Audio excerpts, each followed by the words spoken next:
videolõunatund Nõmme raadios.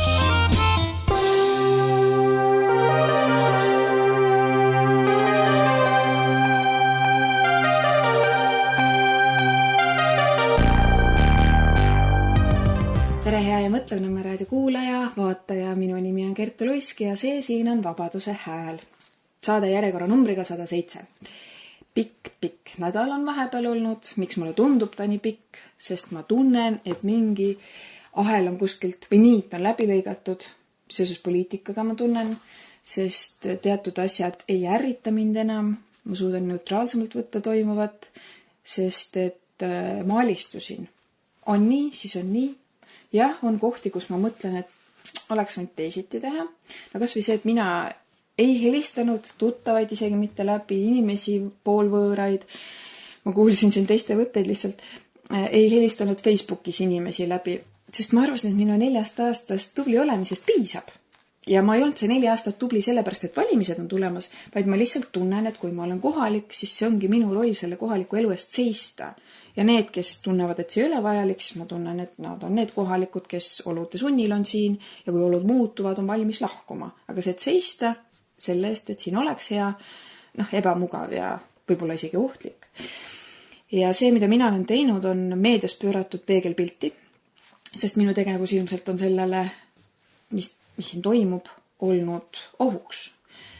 Ja see on see osa, mida ma alahindasin. Ja õnneks ma saan rõõmu tunda nende inimeste üle, kes hääletasid minu poolt ja tunnevad nüüd mulle rõõmu, et ma ei osutunud valituks. Täitsa on kirjutatudki niimoodi, et palju õnne sulle, et saad puhata. Et jah, hääled läksid justkui raisku, aga minu tegevuse läbi ma ikkagi esindan neid inimesi. Kuigi jah, ma tahaks väga loota, et see ei käi niimoodi, et Kertu, võta meie hääled ja tee. Vaid igaüks paneb endast ikkagi järjepidevalt seda sellist väge sisse, et asjad kannaks. See on minu selline lootusekke. Ja mis ma tahtsin täna südamele panna inimestele? Ärge lootke inimkooslustele, mõelge kogu aeg nendest protsessidest kui läbi enda käivate protsesside. Sest et inimkooslused on kaaperdatavad, sest sa oled mingis kogumis ja see energia läheb natuke segaseks, inimesed on omavahel seal ühendatud, tekib see niidistik, võrgustik, aga kui sa oled iseendaga, siis sa saad kogu aeg kontrollida, kus kohas ma olen, mis toimub, kas ma olen ikka mina, sest inimeseks olemise üks aluseid ma tunnen on see, et sa kahtled pidevalt endas. Ja sa jälle nagu protsessid läbi, mis toimub, mida ma olen teinud, mida ma oleks võinud teisiti teha, miks ma midagi tegin, kas ma tegin seda ego pinnalt, et teistele tõestada, või see oli mingil muul alusel ja kas sa oled valmis riskima sellega, kuidas teised sind näevad, kui sa tunned, et midagi on olulist. Kui sa jätad midagi tegemata sellepärast, et mis nad must mõtlevad, siis mul on tunne, et juba on kuskilt midagi läinud nässu. Sest see, mida teised meist mõtlevad, rebib meid tükkideks ja kui sa oled tükkideks rebitud, et kõigile nendele meeldida, siis sa kaod ära. Ja siis peabki vahepeal ennast tõmbama kõik kokku, lahustama ära selle, mida me arvame, kardame, et kuidas teised meid näevad. Ja nii saab minna edasi ja minna tervemalt. Ja meile, ma arvan, et ette nähtud kohta sel teel ära eksida väga-väga lihtne. Ja isegi aeg-ajalt eksin ära sellesse, kas või see sama valimiste, ma näitan teile veel, ja siis näitasingi, et tegelikult teie mäng on selline, kuhu ma ei sobigi. Ja inimkooslustega on ka see lugu, et kui te nüüd jälgite meie ühiskonda, on selline mingi jaotumine toimunud ja on need nii-öelda konservatiivid, liberaalid, parempoolsed, vasakpoolsed ja siis on maailmavaade, mis määrab inimest, maailmavaade ja siis on need, kes vaatavad seda maailma, kus pool on kasulikum, sealpool, seal on muru rohelisem, lähen sinna poole, ehk siis see maailmavaade võib olla sama voolav kui moodsa inimese sugu. Et sellesse ei maksa kinni jääda, kui te arvate, et te olete nüüd sama maailmavaatega inimeste keskel, sest nagu ma juba ütlesin, see ei ole midagi sellist püsivat, see võib muutuda. Et hoidke enda sees seda tugevust ja see kannab. Ja meil tänases Eestis kahjuks on selline nähtus, mis koondab seda justkui õigemat poolt ja kui nemad su välja heidavad, sest sina ohustad seda tuumikut, siis sa ei tohigi enam kuskil olla, sest selle tuumiku jüngrid vaatavad ka, et loll, sa oled seal või seal või seal või seal. Ei, need on kõik, see on kõik halb ja vale. kus meie oleme, see on õige. Aga mingi hetk need, kes on ära välja visatud, sest nende pead tõusid kõrgemale kui tohib, või nad muutusid ohtlikuks sellele tsentrumile seal, siis nendest moodustub suurem kogum kui see tuumik ja nende jüngrid, sest nende jüngrite seas ka mingi hetk inimestel võivad tekkida kõhklused, nad võivad esitada küsimusi, mille peale neil on ka tšau, minek, sa ei kuulu siia, sa oled ebamugav. Ja mingi hetk see väljaheidetute kogum muutub suuremaks. Jah, hetkel selles väljaheidetute kogumis on omajagu killustatust, sest et kui inimene tunneb, et ma olen keegi ja siin ma ei saa see keegi olla, ja sind välja heidetakse, siis tekib see tunne, et nüüd ma loon midagi. Ja kui nüüd kõik need sündinud juhid hakkavad midagi juhtima, siis on oht, et see asi ei kanna ikkagi. Ja minu nägemus on see, et kui me tahame teha midagi tugevat ja kandvat, siis see eeldab palju tugevaid inimesi. Ma olen ammu juba selle enda teooria välja toonud, et kui me lähme siukeste teistele lootjatena ja havrastena kokku, et oleks see juht, kes meid juhiks, siis see juht võib saada ise kaaperdatud ja kõik see kupatus läheb, kuhu ta läheb, kuhu on kellelgi ette nähtud, et ta läheks. Aga kui me oleme selles sees tugevad, siis see kannab. Ja need tugevad tegelikult võiksidki koonduda ja mitte selleks, et leida neid, kes on nendest nõrgemad, vaid tõsta ka neid, kes arvavad, et nad on nõrgemad, sest nad ei julge ennast näha suuremana. Ja ma arvan, et see on see, mis aitab ka vältida kaaperdamisi, sest et kujutame ette, et meie riigikord vahetub. Tuleb mis iganes on ju, või valitsus vahetub, nimetame kuidas tahes. Nüüd on parem. Isegi kui see on vaba ja sõltumatu, kuna me oleme nii magus doonoriik ja meid on nii odavalt tagasil ja müüdud, siis need, kes meist saavad kasu, mitte lihtsalt ei lase meist lahti. Ja sellega seoses peab meie inimeste teadvus tõusma nii tugevaks, et me näeme need mängud läbi ka siis, kui eesotsas on nüüd need õiged ja need õiged teevad samu asju, aga natuke peenemalt, ilusamate loosungitega, salakavalamalt, mida iganes. See eeldab rahva teadlikkuse tõusu ja see on see, milles mina näen lahendust. Aga tõsta nende teadlikkust, kelle jaoks, stiilis tänasel päeval, kui sa nimetad asju õigete nimedega, siis paljude jaoks sa oled kohe error. Ei. Sest pikalt on elatud oma muinasjutus unes ja kui inimene hakkab ärkama ja keegi ütleb talle mingeid asju, mis tunduvad liiga õudsed, siis on lihtsam öelda, et see küll nii ei ole. Kui et tunnistada, et tegelikult ongi nii ohtlikus olukorras kogu meie riik, maavarad, inimesed. Nii et digitaalne idee, digitaalne koonduslaager ja nii edasi kõlab päris õudselt, jälgimisühiskond. Ja mis on veel suur hirm inimestel, vaadake, kui palju või vähe sünnib meil lapsi. Isegi kui me saavutame selle teadlikkusega, siis peale sündivatest eestlastest piisab. Ja hiljaaegu käis meediast läbi selline sõna nagu ränderünne, ehk siis isegi kui me saame oma iibe korda, aga sisse tuuakse rohkem kui meid ennast on, siis see on päris ohtlik. Ja ma imestan, kuidas see ränderünde sõna on jäänud nii märkamata, analüüsimata. Ja kui ma sellest postituse tegin, siis mulle tundub, et inimesed päris hästi ei saanud aru, mida see tähendab. Ma panin sinna ka selgituse. Ränderünne ei ole see, mida teeb venelane. Ränderünne on see Somaalia ja igasugu Liibüad ja muud asjad, mida siia tassitakse. See on see oht. Ja meie fookus on niivõrd ära hakitud igasugu teemadele, kust rünne käib, et me seda rünnet ei pruugigi märgata. Ja räägitakse kaitsevõime. Ja IT on lahendus. IT meil siin Võrus toimub näiteks 1. kuni 2. november kood Võru. See on siis see väidetav kool, on ju, mis ei ole tegelikult kool. Startup hackathon. Ja inglise keeles toimub, sest Eesti. Ja sõnaveebist uurisin, mis asi see hackathon on. Tarkvara arenduse võistkondlik üritus, kus 1 kuni 2 päeva intensiivse programmeerimise jooksul valmib mingi vajaliku programmi prototüüp. Nii nimetatud arendustalgud ja sellest, mida mina näen tänasel päeval selle arenduse sõna taga, see on taandareng, arengupettus, arengupeetus.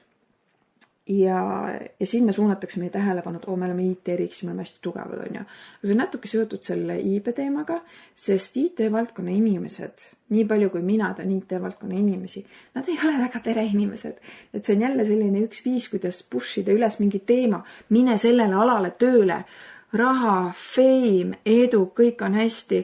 Ja siis need inimesed tegelikult teevad mingit asja, mis AI on juba võib-olla ülegi võtnud või järgmine hetk võtab või mingi hetk sellel puudub igasugune mõttekus ja nad jäävad lihtsalt ilma peale ja oma seda sellist bioloogilist ülesannet saada lapsi, areneda inimesena läbi laste, see võib jääda ildapeale. Seda enam, et see interneti avaruses olemine, ta mõjutab ikkagi inimest psühholoogiliselt nii palju, et inimlik suhtlus muutub sulle raskemaks ja leia siis kaaslane, kui sul see inimliku suhtluse pool on jäänud nõrgaks. Ja siis öeldakse, et meil on lastesõbralik linn, kui lapsi väga peale ei sünni ja see fookus on teemadel, mis tegelikult liigutavad seda lastesõbralikku linna teemat selles suunas, et igale lapsele oma lasteaed, sest et lapsi lihtsalt ei sünnigi peale. Ja see, kas või see, et militaarlinn ei saa olla lastesõbralik linn, fakt, see ei ole arvamus, see on fakt. Sest kui mina oma köögis pesen nõusid ja kuulen kööki välja seda tärinat, põmmutamist, ma elan südalinnas ja ma alati mõtlen, mida tunnevad, kuulevad need, kes elavad lähemal. Jah, heakene küll, mul ei ole kodus telekat, mis tapeediks mängiks, mul on puitaknad, kahekordsed, aga ikkagi puit, vanaaegne klaas, jah, see juhib seda heli paremini sisse. Aga sellegi poolest ma peaks saama isegi hoovis tunda ennast hästi, ma peaks saama isegi hoovis panna oma lapse magama, nii et ma ei pea muretsema, et ta üles äratatakse selle lärmiga. Aga lastesõbralik linn. Ja kui praegune jõudude vahekord jääb samaks, siis see sama käekiri jätkub. Midagi ei muutunud. Aga elame näeme, paigas veel ei ole see toimuv. Loodame. Aga minu lootuskirja, kuna see helesinine kipub väga kollaseks, kui läheb asi otsusteks, ma ei ole väga entusiastlik ja mind väga huvitab, aga mitte nii piisavalt, et ma oleks viitsinud seda välja uurida. Mis värvi on valimisliidud? Valimisliidud pika puuga tegid ära, mis värvi nad sisult on. Mis tähendabi? Et kui kellelgi on see info, jagage lahkelt, olen tänulik. Ja see, kuidas militaarlinn peaks tagama meile siis selle, et teil on seal ikka väga kaitstud värk. 28. oktoobri Postimees kirjutab, liitlased lasid Kaitseväe linnaku lähedal alla drooni. Lõuna-Eestis Reedo Kaitseväe linnaku läheduses lendas 17. oktoobril 2 teadmata päritolu drooni, millest ühe lasid liitlased alla teadmata päritolu. Kusjuures välismeedias nimetatakse seda Ameerika baasiks. Meil öeldakse Kaitseväe linnak. Seal Kaitseväe linnakus elab 1000 liitlasväelast, võõrväelast, aga see on Kaitseväe linnak. Liitlased tuvastasid 17. oktoobril kell 16.30 teise jalaväelinnaku vahetusläheduses lendamas droonid, millest üks lasti droonipüssiga alla, ütles Kaitseväe peastaabi pressiesindaja Liis Vaksman Postimehele. Vaksmani sõnul üritas Kaitsevägi koos politsei ja piirivalveametiga alla lastud drooni leida, kuid piirkonnast, kuhu droon eeldatavasti kukkus, seda ei leitud. Väga turvaline tunne on. Väga turvaline. Ja meie saame 2 nädalat hiljem teada, et selline situatsioon oli. Kui turvaline. Ja see kõik kulutab meeletut raha, meeletut ka ajalist ressurssi, sest need inimesed, kes sellisesse kaitsevõimesse pühenduvad, võiks teha midagi muud, targemat, perspektiivikamat. Ja Postimees kirjutas ka sellist asja, et lõunauinak automaat kaisus, Venemaa lasteaiad kasvatavad mudilastest kahuriliha. Ja selle peale mulle meenub Paul Joseph Watsoni ütlus It's okay when we do it, ehk siis kui meie kasvatame oma lapsi olema kahuriliha, kui Ukrainas muudetakse seda vanuse akent, ehk siis see läheb järjest madalamaks, järjest kõrgemaks, seda järjest suurendatakse, et üha rohkem inimesi saaks minna sellesse hakkli ja masinasse, siis see ei ole probleem, see on uhkuse auasi, aga kui venelased midagi sellist teevad, et nad kasvatavad lapsi vaimus, et neil tuleb minna sõtta. Kui Ukraina või Eesti seda teeb, uhke värk, patrioodid, võõraid sõdu sõdida kas või, see on patriotism. Eestis drooniõppe ja see laste ettevalmistamine kodumaa eest ja mina olen valmis kodumaa eest palju tegema, andma. Kas või see, et ma ei ole lahkunud. Keerulistes oludes püüan hakkama saada. Ma ei ole alla andnud. Ma ei ole oma lapsi pannud tavakooli, sest et see erakoolide asi vaikselt hakkab üle jõu käima, sest kõik muu läheb ju kallimaks. Ja valik on ju panna lapsed tasuta haridusele. Ma ei saa seda teha, sest ma tunnen, et selle hind on midagi väga-väga palju suuremat kui see raha, mida ma igakuiselt siis punnitan maksta. Ja kust tuleb see raha, millega meil siis seda suurt kaitsevõime illusiooni üleval hoitakse? Näide. Samal ajal kui päästjad toestasid Toompea kõrval olevaid maa-aluseid käike, kirjutati nende valesti pargitud sõidukile trahv. Nii et siit-sealt see raha ikka kokku koguneb, pluss see, et kõik läheb kallimaks, maksutõusud ja nii edasi, kokkuhoiukohad, räägitakse aeg-ajalt kärped. Kui te ei ole märganud, siis need kärped ei käi nendes suurtes ametkondades, juurde loodavates ametkondades, mingid muinasjutu ja universumi ministeeriumid, vaid see käib ikkagi selle lihtsa inimese arvelt, kes päriselt panustab, päriselt loob väärtust, teeb tööd, millel on mõte. Ja see ajab vahepeal marru.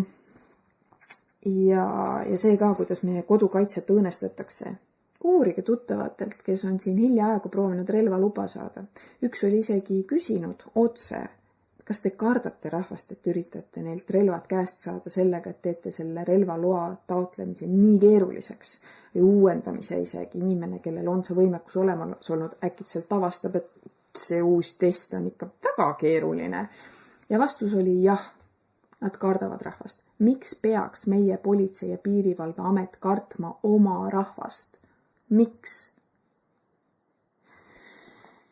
Ja mul on tunne, et see on osa sellest okupatsioonist, ehk siis neid suunatakse kindlustama seda võõrvõimu, mis meil täna Eestis on.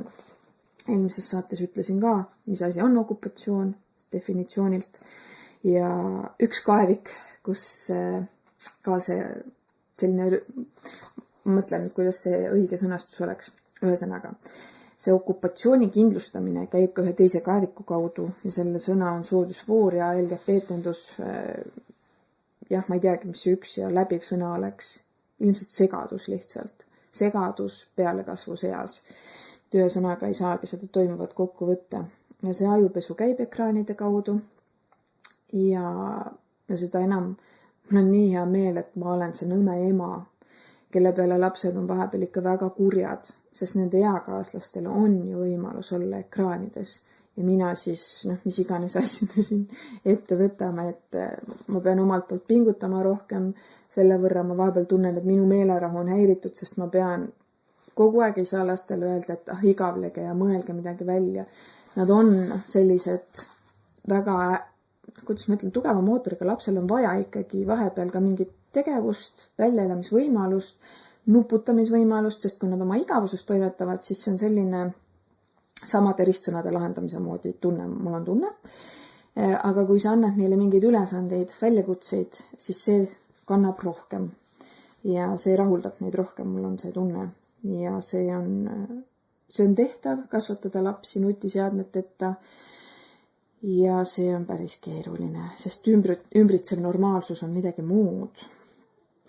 Ja 23. oktoobril käisin siis metoodikaseminaril, mida toetas ka muuseas ka Euroopa Liit ja Euroopa Liidus siis see Erasmus blablabla pani meeletud miljonid sellele samale sooideoloogiale ja olgugi, et enamus sellest asjast võib öelda, et kõik peale selle soodusfoori teema oli täiesti okei sisulised, siis see on ikkagi see tunne, et tablett toiduge sisse ja kui seda soodusfoori teemat poleks sees olnud, ma arvan, et nad ei oleks raha saanud, aga see on minu selline meelevaldne oletus. Ja ma käisin seal töötoas, igaks juhuks ei registreerinud sinna ennast ette, sest ma kahtlustasin, et äkki siis on kohad täis. See on minu selline natuke paranoia, et mingist piirist alates mind tuleb eemale hoida nendest asjadest. Minu soov oli näha kuulda, mida räägitakse siis nendele noorte ja lastega tegelevatele õpetajatele ja noorsootöötajatele soodusfoori teemal. Ja pealkiri oli ma vist ei leiagi seda kohe üles. Soo kujunemine ja selle võimalikud nihked.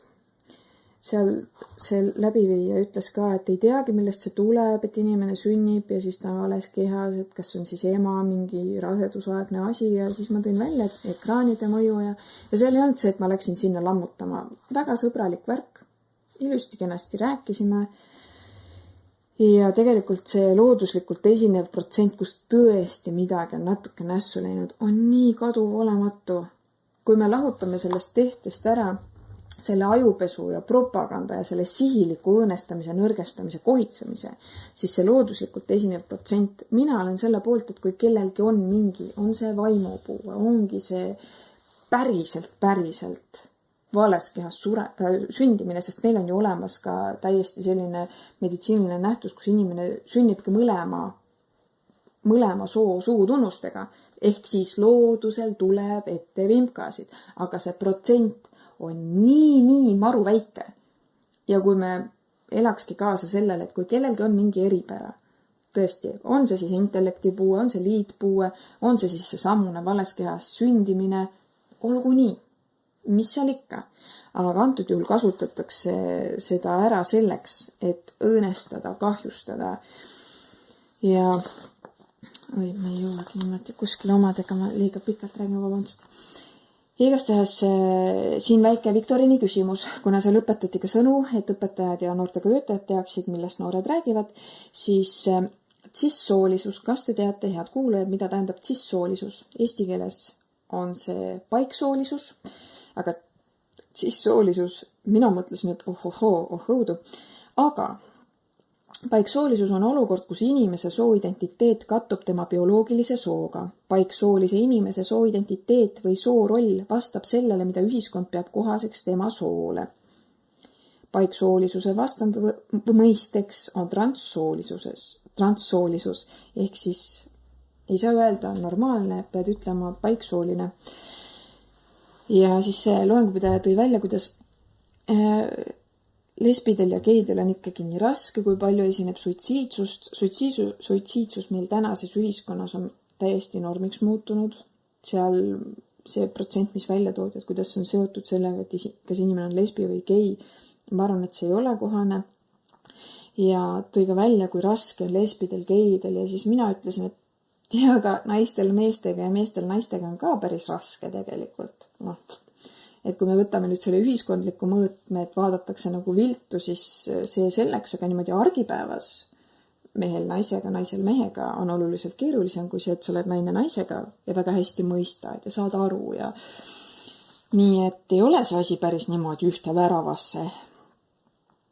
Ja aegalt, mis mina olen mõistnud, mis aitab, on see selles olukorras, kus tunned, et need kaks sugu on nii erinevad, ongi lihtsalt öelda, ja mehed ongi teistsugused. Ja see ongi normaalne ja see ongi looduslik. Ja see aitab, see kannab, sest vahepeal ongi see tunne, nagu sein oleks vahel, sest need maailmad on erinevad, just tuleb lihtsalt olla tänulik, et on veel mehi ja on veel naisi, kes saavad aru, et mehed, naised ongi erinevad ja me täiustamegi üksteist, kui me lubame üksteist täiustada. Ja mis seal välja toodi, on tööturuteemalisel, siis sellel avakõnel, tööturuteemalises avakõnes, et 16–29 aastaste seas kolmandik on töötud.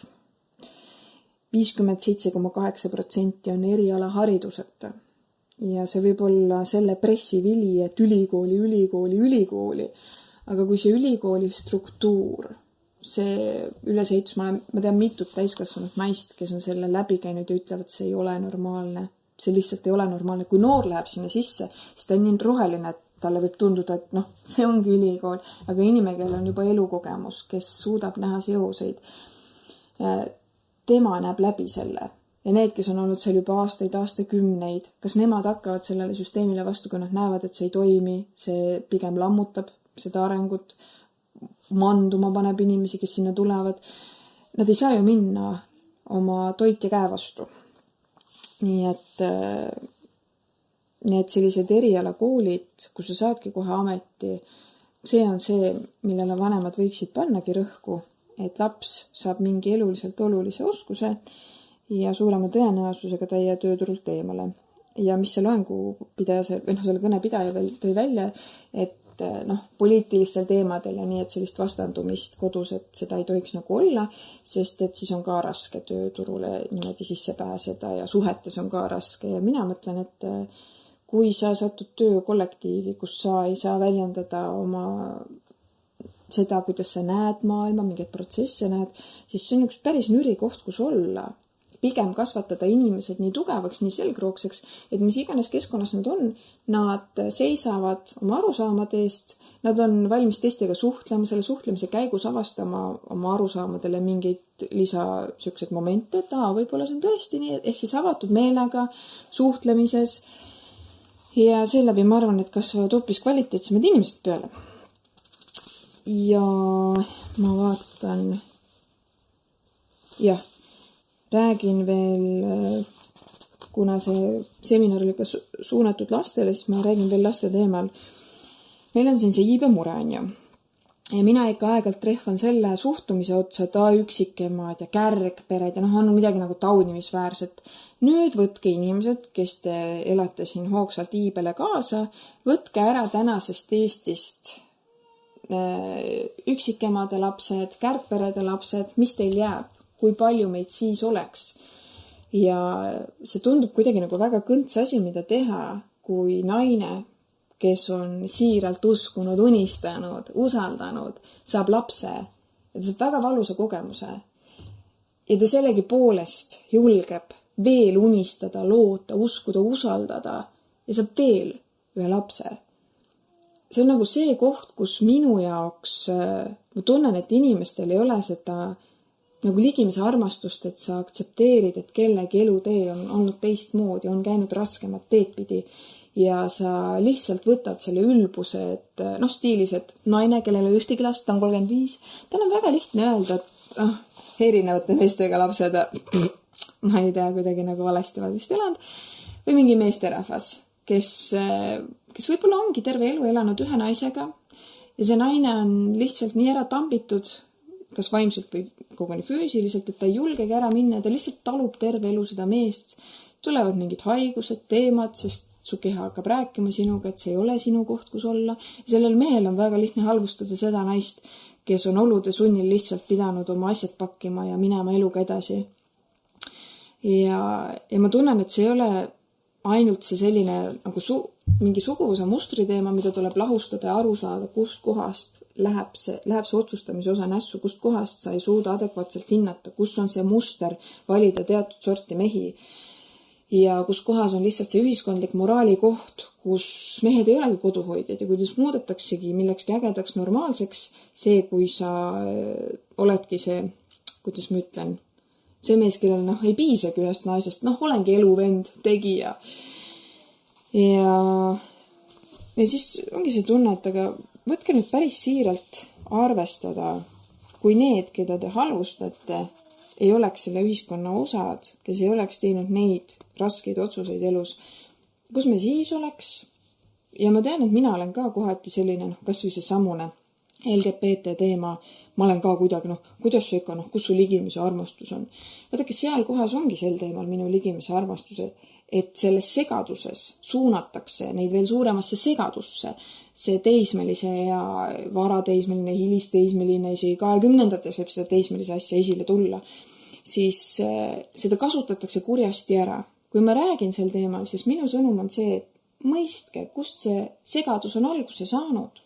Kas te ei julge endale tunnistada, kes te tegelikult tahaksite olla stiilis, et sul on unistus olla kunstnik, sa oled väga andekas, aga su vanemad näevad, et siis sinust saab mingi kerjus ja vaene, jääb neile äkki veel kaela peale ja sind suunatakse mingisse valdkonda, kus sa ei tunne ennast hästi, sa tunned, et sinus midagi keeb üle. See on niisugune lambi näide, see võib olla mis iganes muud seosed. Ja minu soov on, et inimesed saaksid olla nemad ise. Ja sellisel moel nii-öelda kuritarvitada, et panna mingi LGBT lipunduse alla, see on kuritegelik minu arust. Ja nende naiste suunal, kes siis kannavad elu, annavad elu, olla ühiskonnas vaenulik ja neid halvustada. Ma tunnen, et tekib küsimus, kes me oleme ühiskonnana, kui me kõige nõrgemat osa oma ühiskonnas halvustame ja maha teeme, need, keda just peaks toetama. Ja üksikemad ei ole asi, mida valida. ma tahan olla nui 4 ema, et ma vanast peast üksi oleks. See ei ole see tee, mida ma propageeriks. Ma lihtsalt tõin esile seda, mida mina ise olen kogenud. Kirjeldasingi siin seda enda lugu, kuidas oled elus liikunud ja siis satud silmitsi sellega, et sul on lastel erinevad isad. On nii, siis on. Mul on väga-väga ägedad lapsed, mul on hea meel nende üle. Ja need, kes näevad siin võimalust mind halvustada, madaldada, nautige. See on teie rõõm, kes see hingest rõõmu pakub, julgen kahelda. Ja vahepeal ma käisin siin ühel veeteemalisel koosolekul, aga see on selline natuke suurem teema. Sellest ma soovitan teil lugeda Facebooki grupist MTÜ Meie Nursipalu lehel vist ei olnudki sellest väga palju, aga Nursipalu, Väimela ja Võrumaa kaitseks grupis on see teema väga kenasti Tiiu Ritteril lähtetoodud. Järgmises saates ka natuke räägin sellest koosoleku kogemusest. Ja lõpetan tänaseks saateks. Siin üks lastest tahab tähelepanu saada. Ja tänan teid kuulamast. Tämpetse saate jälkida, võrokeeline osa jäi väega lühkus. Tämpetse üüda pääpõrutus olga väega nagu ulatuslik, es saa väega hästi maka. Aga toogi poolest ma mõtli, et kui teil juba on sääne harjumus, et iga riidi kullelda mu helü ja kaia mu näko, siis ma sai jo altvite ja tuu pärast saite saada üks tettu. Ma väga looda, et ta säänse pääpõrutuse tundu pealt tettu saate seest määnsedki mõttit tundmisid ja ossiks oll. Aituma kullemast ja järgmitse kõrrani.